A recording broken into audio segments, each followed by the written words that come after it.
I had brain surgery 11 years ago, and I've had a lot of reconstructive surgeries after that, but I've never really had anything because I was in trouble.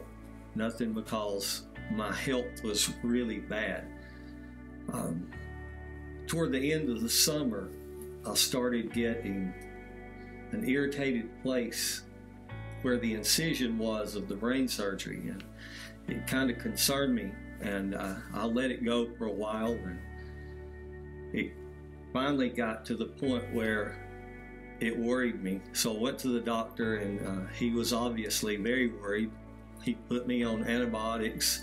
That went for a month. It didn't clear up. We did almost another month, and he said, we've got to go in and do the surgery. So we go in to do the surgery, and he said it actually had started infection, and the sealant for my skull, where they had done the brain surgery, there was over an inch of it coming out. So he got the pieces out, and everything was basically a success. It's just I wasn't healing.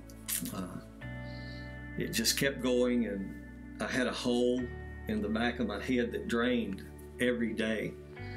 So after Christmas, which was about 3 weeks later, I go back, and he looked at it, and there was a lot of fluid in there, and he said, we've got to go back in. And that was really disheartening because I was worried and I wanted to get better. So he took me into the room, and he went in and tried to clean everything out, and he packed it in gauze, and this just really never got better. The drainage, everything was just a nightmare, and the packing, and it was just really, basically it was nasty and really hard to deal with emotionally. It was 24/7 drainage. It just never stopped. So Debbie here at church went to my wife and said, I really want to pray for Jeff. I feel led to pray for him. So we all went into Tony's office, and we started to pray, and the Holy Spirit really ministered that day.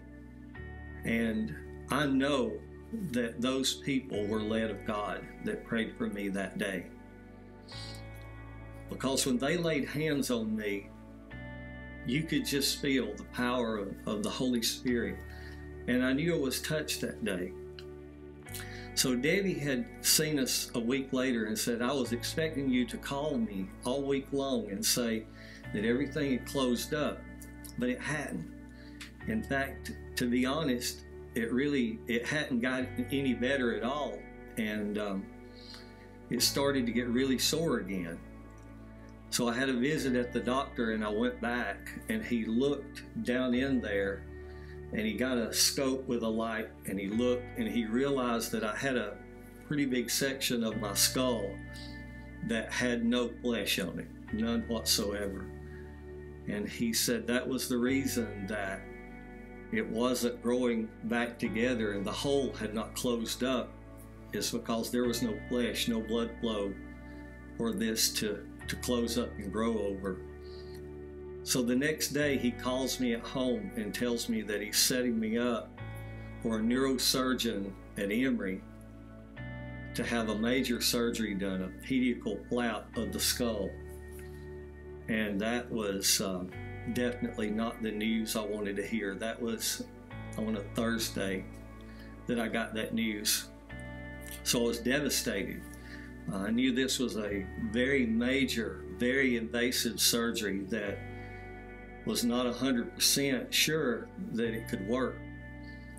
So I just started to pray. But what I prayed was the prayers that these people had prayed for me. And I prayed and I said, God, I said, these people's prayers can't be denied. And they're winners. They came to me because you sent them. You sent people.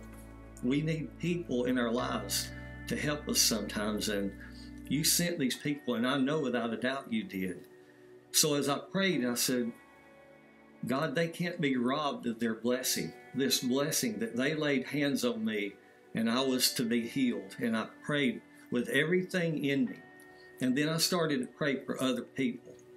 But all weekend long I prayed. And every morning when I would get up, my hair was always just matted together with all the drainage. So when I got up Monday morning to get ready to go to the doctor, I always felt back there. And my hair was just clean and silky, and I thought, that's really weird. So I took a shower and went to the doctor, and he came in, and, you know, he kind of had a distraught look on his face, and he looked at me and he said, are you okay? And I said, well, I'm going to be okay. And he walked around and he looked at the back of my head, and he kind of went out of the room really fast. And he came back in with a scope, magnifying scope with lights, and he started looking. He started yelling for a nurse to come and said, hold his hair over, let me look. And he said, Jeff, it's closed up. He said, you grew skin over bone. He said, that's just don't happen. He said, what did you do all weekend? And he said, wait a minute, let me guess. He said, you prayed. And I said, yes, I prayed. And God totally 100% healed me, and he released me to go back to work, and I started back to work this week, and everything has been wonderful. And it feels wonderful to be healed.